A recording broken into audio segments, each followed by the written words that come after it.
Capítulo 6. Alucinações. Como tremem os meninos e o temem tudo na cega escuridão, assim nós na luz tememos às vezes o que não é mais temível que o que os meninos na escuridão contemplam com terror. Lucrécio, da natureza das coisas, do ano 60 a.C. aproximadamente. Os anunciadores têm que conhecer seu público. Trata-se de um simples assunto de sobrevivência do produto e a empresa. Portanto, se examinarmos os anúncios que se publicam em revistas dedicadas a OVNIs, podemos saber a visão que tem a empresa comercial e livre da América do Norte do entusiasmo pelos OVNIs. Continuando, uma lista de titulares de anúncio, francamente típicos, de um exemplar do Universe. Um cientista investigador descobre um segredo de 2000 anos de antiguidade para obter riqueza, poder e amor romântico, reservado, mais que top secret. Por fim, um oficial militar retirado revela a conspiração governamental mais sensacional de nossa época. Qual é sua missão especial na Terra? Começou o despertar cósmico dos poucos trabalhadores, viajantes e representantes da OTAN das estrelas. Chega o que esperava faz tempo, 24 magníficos selos dos espíritos OVNIs que lhe oferecerão uma melhora de vida incrível. Eu tenho garota. E você, não lhe perca isso. Consegue garotas já. Assine-se hoje mesmo a revista mais assombrosa do universo. Deixe que entre em sua vida a boa sorte, o amor e o dinheiro milagrosos. Esses poderes funcionaram durante séculos. Podem funcionar para você. Avanço surpreendente na investigação psíquica. Bastam 5 minutos para demonstrar que os poderes mágicos psíquicos funcionam realmente. Atreve-se a ser afortunado, amado e rico. Garantimos-lhe que a boa sorte se cruzará em seu caminho. Consiga tudo o que queira com os talismãs mais capitalistas do mundo. Homens de negro, agentes do governo ou extraterrestres. Aumente o poder de pedras preciosas, feitiços, selos e símbolos. Melhore a eficácia de tudo o que faz. Aumente seu poder e capacidade mental com o magnificador de poder mental, o famoso imã do dinheiro.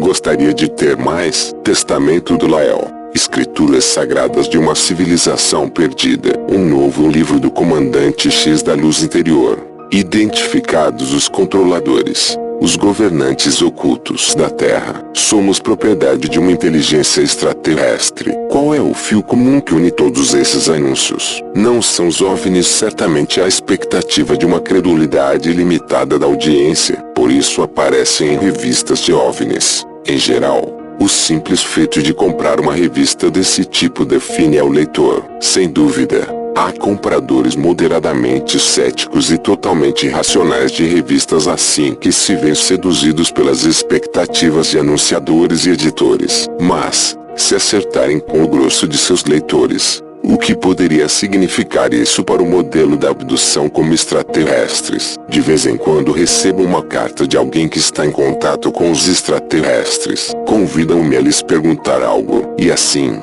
ao longo dos anos, confeccionei uma pequena lista de perguntas. Os extraterrestres são seres muito avançados. Recordemos. Assim, peço coisas como: rogo-lhe que me proporcione uma pequena prova do último teorema do Fermat, ou da conjetura Goldbach, e logo tenho que lhes explicar o que é, porque não acredito que os extraterrestres lhe chamem último teorema do Fermat. Assim, escrevo a simples equação com os expoentes. Nunca consigo uma resposta. Por outro lado, se perguntar algo assim como: devemos ser bons?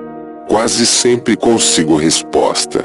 Estes extraterrestres adoram responder qualquer pergunta vaga, sobretudo sem entranhar julgamentos morais. Mas, em coisas específicas onde cabe a possibilidade de descobrir se realmente sabem algo mais que a maioria dos humanos, a resposta é o silêncio. Possivelmente possa deduzir se há algo desta diferente capacidade de responder perguntas. Nos velhos tempos anteriores à abdução como extraterrestres, as pessoas que subiam a bordo de um OVNI, conforme informavam elas mesmas, ofereciam-lhes leituras edificantes sobre os perigos da guerra nuclear. Agora que já estamos instruídos, Os extraterrestres parecem concentrados na degradação do meio ambiente e o SIDA. Como é, pergunto-me, que os ocupantes dos OVNIs estão tão sujeitos às preocupações ou urgências deste planeta? Porque nem sequer uma advertência ocasional sobre o CFC e a redução do ozônio na década dos 50, ou sobre o vírus do Vina dos 70, quando realmente tivesse podido ser útil. Por que não nos alertar de uma ameaça à saúde pública ou meio ambiente que ainda não tenhamos imaginado? Pode ser que os extraterrestres saibam só o que sabem os que informam de sua presença. Isso é um dos objetivos principais das visitas de extraterrestres, é nos advertir dos perigos globais. Por que dizê-lo só algumas pessoas cujos relatos são suspeitos em todo caso? Por que não ocupar as cadeias de televisão durante uma noite? Ou aparecer com vídeos audiovisuais admonitórios ante o Conselho de Segurança das Nações Unidas. Sem dúvida, não seria tão difícil para seres que voam através de anos-luz. O primeiro contatado pelos OVNIs que teve êxito comercial foi George Adamski. Tinha um pequeno restaurante na saia do Monte Palomar da Califórnia e montou um pequeno telescópio no pátio traseiro. No topo da montanha se encontrava o maior telescópio da Terra, o refletor de 200 polegadas da instituição Carnegie de Washington e do Instituto de Tecnologia da Califórnia. Adamski se adjudicou o título de professor Adamski do Observatório de Monte Palomar. Publicou um livro que causou sensação. Recordo-o, no que descrevia que no deserto próximo tinha encontrado a uns extraterrestres de aparência agradável com compridos cabelos loiros e, se não me falhar a memória, com túnicas brancas, que lhe advertiram dos perigos de uma guerra nuclear. Falavam do planeta Vênus, cujos 900 graus Fahrenheit de temperatura de superfície se elevam agora como barreira à credibilidade do Adamski. Em pessoa era francamente convincente. O oficial das Forças Aéreas renomado responsável pelas investigações sobre os OVNIs da época descreveu ao Adamski com estas palavras, ao escutar sua história face a face. Tinha uma necessidade imediata de lhe acreditar. Possivelmente fora seu aspecto. Levava um macaco gasto mas limpo. Tinha um cabelo ligeiramente cinza e os olhos mais sinceros que vi em minha vida. A estrela do Adamski se foi apagando com os anos, mas publicou algum livro mais por sua conta e durante muito tempo foi uma grande atração nas convenções de crentes em disco voadores. A primeira história de abdução por extraterrestres do gênero moderno foi a da Betty e Barney, um casal de New Hampshire, trabalhadora social e empregado de correios. Um dia de 1961 atravessavam a altas horas da noite as White Mountains quando a Betty pareceu ver um OVNI brilhante, inicialmente como uma estrela, que parecia segui-los. Ante o temor do Barney de ser vítimas de um ataque, abandonaram a estrada principal e se meteram por estreitos caminhos de montanha, chegando a casa 2 horas mais tarde que o previsto. O experimento incitou a Betty a ler um livro que descrevia os OVNIs como naves espaciais de outros mundos. Seus ocupantes eram homens pequenos que às vezes abduziam humanos. Pouco depois experimentou repetidas vezes um pesadelo aterrador em que ele e Barney eram abduzidos e levados a bordo de um OVNI. Barney escutou como descrevia o sonho a uns amigos, colegas de trabalho e investigadores voluntários de OVNIs. É curioso que Betty não comentasse o tema diretamente com seu marido. Algo assim como uma semana depois da experiência,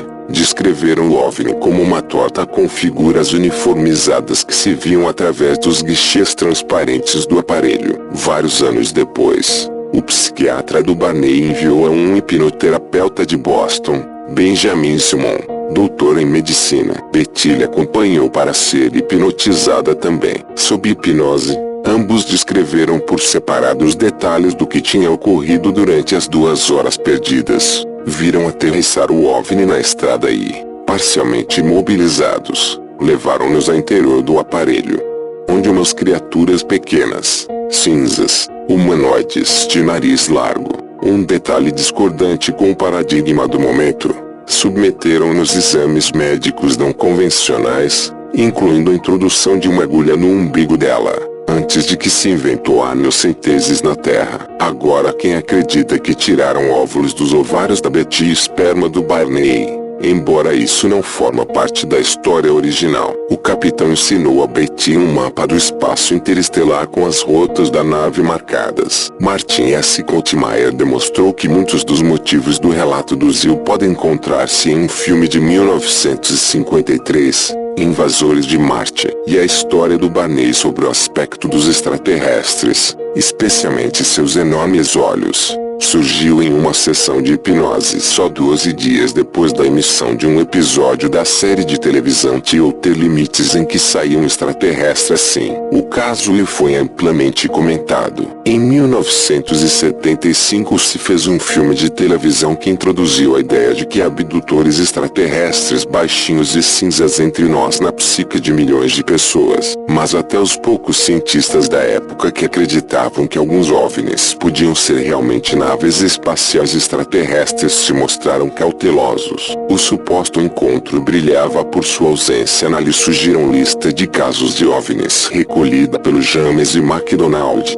um físico meteorologista da Universidade do Arizona. Em geral, os cientistas que estudaram os OVNIs a sério tenderam a manter os relatos de abdução por extraterrestres à distância, enquanto que os que aceitam com convicção as abduções veem poucas razões para analisar simples luz no céu. O ponto de vista do McDonald sobre os OVNIs não se apoiava, segundo ele, em provas irrefutáveis, mas sim era uma conclusão como um último recurso. Todas as explicações alternativas lhe pareciam ainda menos acreditáveis. Em meados da década dos 70 organizei uma apresentação por parte do McDonald de seus melhores casos em uma reunião privada com importantes físicos e astrônomos que nunca tinham apostado pelo tema dos OVNIs. Não só não conseguiu convencê-los de que recebíamos a visita de extraterrestres, nem sequer conseguiu provocar seu interesse. E era um grupo com uma capacidade de assombro muito alta. Era simplesmente que onde McDonald via extraterrestres,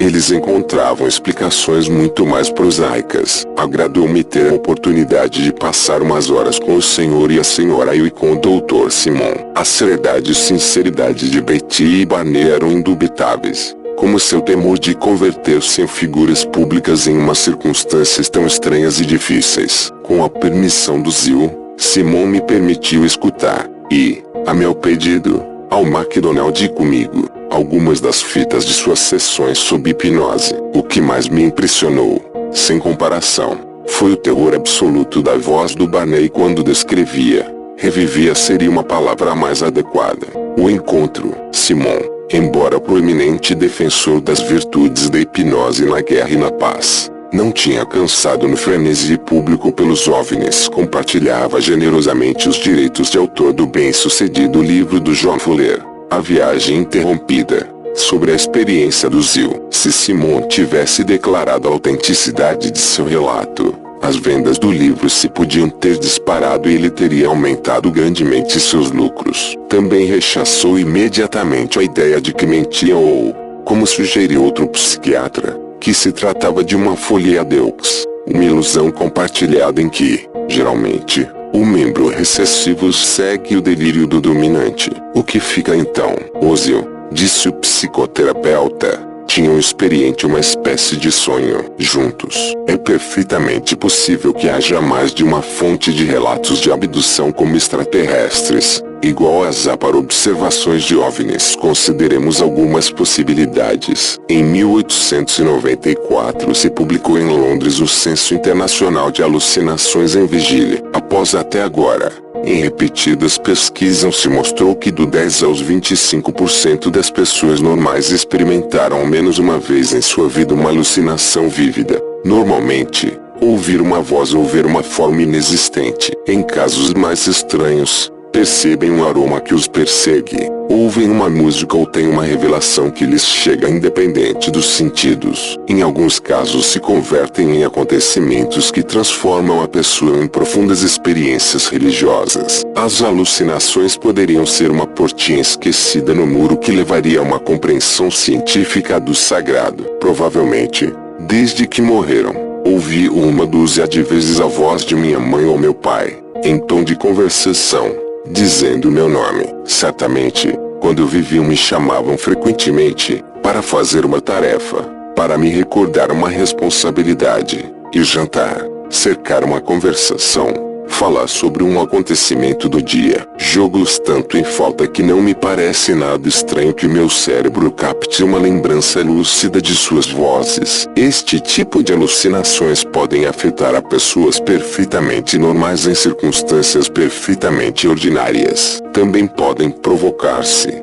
por uma fogueira no campo de noite, por estresse emocional, durante ataques de epilepsia, enxaquecas ou febres altas, jejuns prolongados ou insônia ou privação sensorial, por exemplo, em confinamento solitário, ou mediante alucinógenos como LSD, psilocibina, mescalina ou haxixe. O delirium tremens, o temível DT induzido pelo álcool, é uma manifestação conhecida de um síndrome de abstinência do alcoolismo. Também há moléculas, como as fenotiazinas, choridazina, por exemplo, que fazem desaparecer as alucinações. É muito provável que o corpo humano normal gere substâncias incluindo possivelmente as pequenas proteínas do cérebro de tipo morfina como as endorfinas, que causam alucinações, e outras que as eliminam. Exploradores tão famosos, e pouco histéricos, como o almirante Richard D., o capitão Joshua Slocum e Sir Ernest Shackleton experimentaram vividas alucinações quando se viam submetidos a um isolamento e solidão pouco habituais. Quaisquer que sejam seus antecedentes neurológicos e moleculares,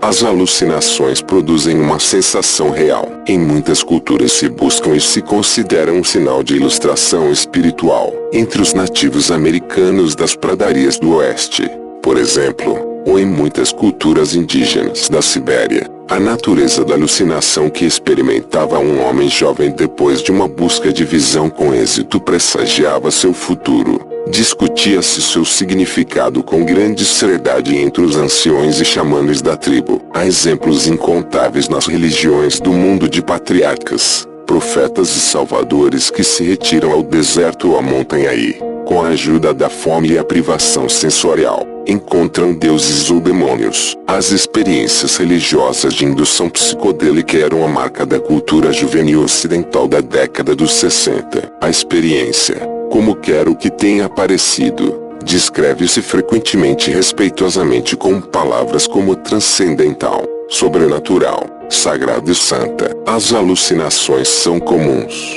As-ter não significa estar louco. A literatura antropológica está repleta de etnopsiquiatria da alucinação, sonhos e transes de posse que têm muitos elementos comuns transculturalmente através dos tempos. As alucinações se revistam interpretar como posse de espíritos bons ou maus. O antropólogo do Yellowstone Avarri chega inclusive a arguir que poderia defender-se surpreendentemente bem que grande parte da cultura é alucinação e que toda a intenção e função do ritual parece ser o desejo de um grupo de alucinar. Incluímos a seguir uma descrição de alucinações como um problema de relação sinal. Ruído do Louis J. West, antigo diretor médico da Clínica Neuropsiquiátrica da Universidade da Califórnia, Los Angeles. Está tirada da 15ª edição da Enciclopédia Britânica. Imaginemos a um homem de pé ante o cristal de uma janela fechada que se encontra diante do lar aceso,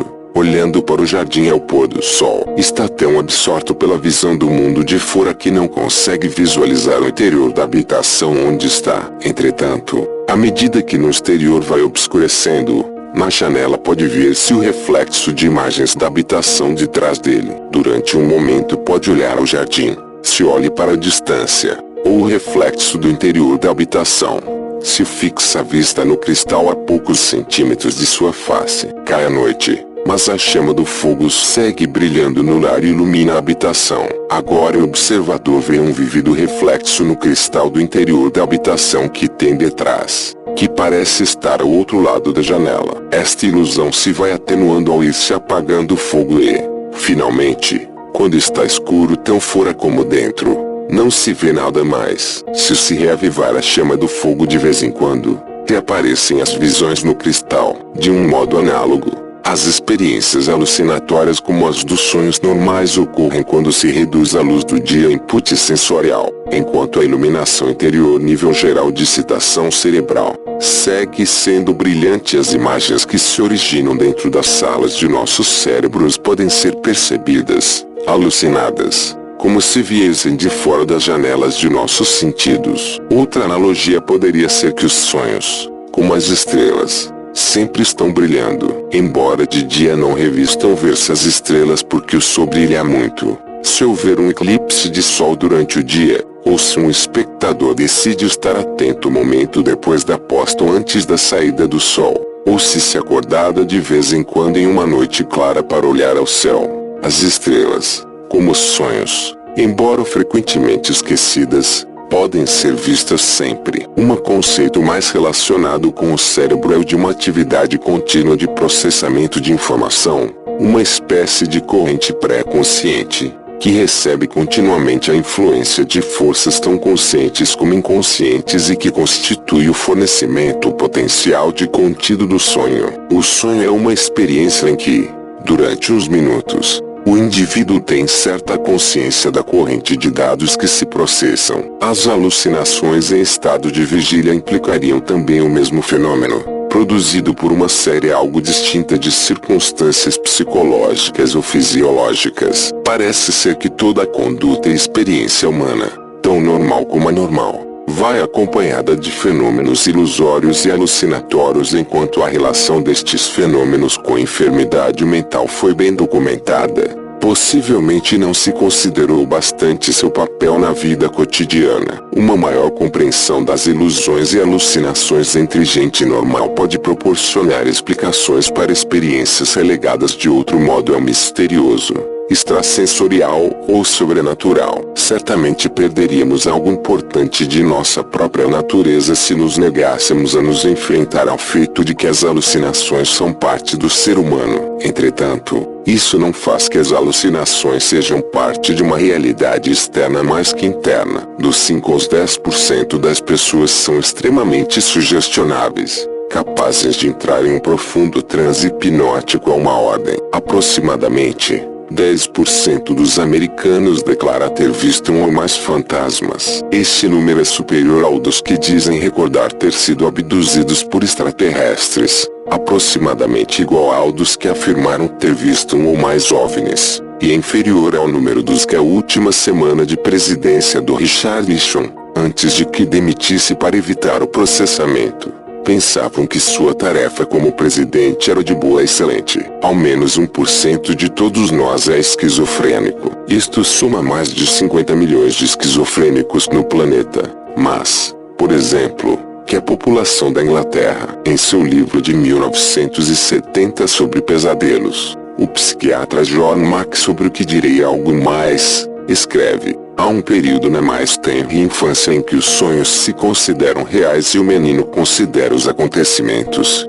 transformações, gratificações e ameaças que os compõem como uma parte de sua vida cotidiana real, igual às experiências vividas durante o dia. A capacidade de estabelecer e manter distinções claras entre a vida dos sonhos e a vida no mundo exterior é difícil de alcançar e se demora uns anos em dominá-la, não completando-se nem sequer em meninos normais antes dos 8 ou 10 anos. É particularmente difícil que o menino, dada a vividez e a premente intensidade afetiva dos pesadelos, julgue-as de maneira realista. Quando um menino conta uma história fabulosa, havia uma bruxa fazendo caretas na habitação às escuras, um tigre debaixo da cama. A vasilha se rompeu porque entrou um pássaro multicolorido pela janela e não porque, contra as normas da família, alguém jogava bola dentro da casa. Minta consciente ou inconscientemente. Sem dúvida, os pais atuam frequentemente como se o menino não pudesse distinguir plenamente entre fantasia e realidade. Alguns meninos têm uma imaginação ativa,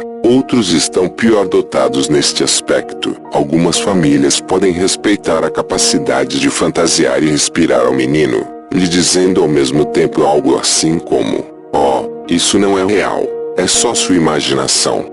Outras famílias podem mostrar impaciência ante a fabulação, dificultam menos marginalmente o governo da casa e a resolução de disputas, e não fomentar as fantasias de seus filhos, possivelmente lhes inculcando inclusive que é algo vergonhoso. Alguns pais podem ter pouco clara por sua parte a distinção entre realidade e fantasia, ou inclusive entrar seriamente na fantasia. A partir de todas essas tendências contrapostas e práticas de educação infantil, algumas pessoas podem ter uma capacidade de fantasiar intacta, e uma história, até bem entrada à idade adulta, de fabulação. Outros crescem acreditando que o que não conhece a diferença entre realidade e fantasia está louco. Muitos de nós estamos em algum lugar entre ambos. Abduzido afirmam com frequência haver visto extraterrestres em sua infância, entrando pela janela ou escondidos sob a cama ou no armário. Mas os meninos contam histórias similares em todo o mundo, com fadas, elfos, duendes, fantasmas, bruxas, fantasias de diabo e uma rica variedade de amigos imaginários. Devemos pensar que há dois grupos diferentes de meninos, um que vê seres terrenos imaginários e outro que vê extraterrestres genuínos. Não é mais razoável pensar que os dois grupos estão vendo, ou alucinando, o mesmo. A maioria de nós recordamos ter tido medo aos 2 anos ou mais de monstros totalmente imaginários mas que pareciam reais, especialmente de noite ou na escuridão. Eu ainda lembranço ocasiões em que me sentia tão absolutamente aterrorizado que me escondia sob as mantas e, quando não podia suportar mais, corria para a segurança do quarto de meus pais, se é que conseguia chegar antes de cair nas garras de A Presença. O desenhista americano Gary Larson, que trata o gênero de terror, escreve em um de seus livros a seguinte dedicatória: quando era pequeno, nossa casa estava cheia de monstros. Viviam nos armários, debaixo da cama, no desvão, no porão e quando obscurecia, em todas partes. Dedico este livro a meu pai, que me manteve a salvo de todos eles. Possivelmente os terapeutas de abduções deveriam tirar mais proveito disso. Parte da razão pela que os meninos têm medo da escuridão pode ser que, até recentemente em nossa história evolutiva, nunca dormiram sozinhos, a não ser acompanhados e seguros sob o amparo de um adulto. Usualmente é mãe. No Ocidente ilustrados deixamos sozinhos em uma habitação escura. Desejamos-lhes boa noite e nos custa entender porque às vezes o passam mal. Evolutivamente é totalmente ilógico que os meninos tenham fantasias de monstros que assustam. Em um mundo com leões e hienas à espreita, essas fantasias contribuem a impedir que os meninos pequenos sem defesa se afastem muito de seus protetores. Como pode ser eficaz este mecanismo de segurança para um animal jovem, vigoroso e curioso se não provocar um terror de dimensões industriais? Os que não têm medo dos monstros não revistam deixar descendentes. A larga, suponho, no curso da evolução humana, quase todos os meninos acabam tendo medo dos monstros. Mas, se formos capazes de evocar monstros terroríficos na infância, porque alguns de nós, ao menos em alguma ocasião, não poderíamos ser capazes de fantasiar com algo similar?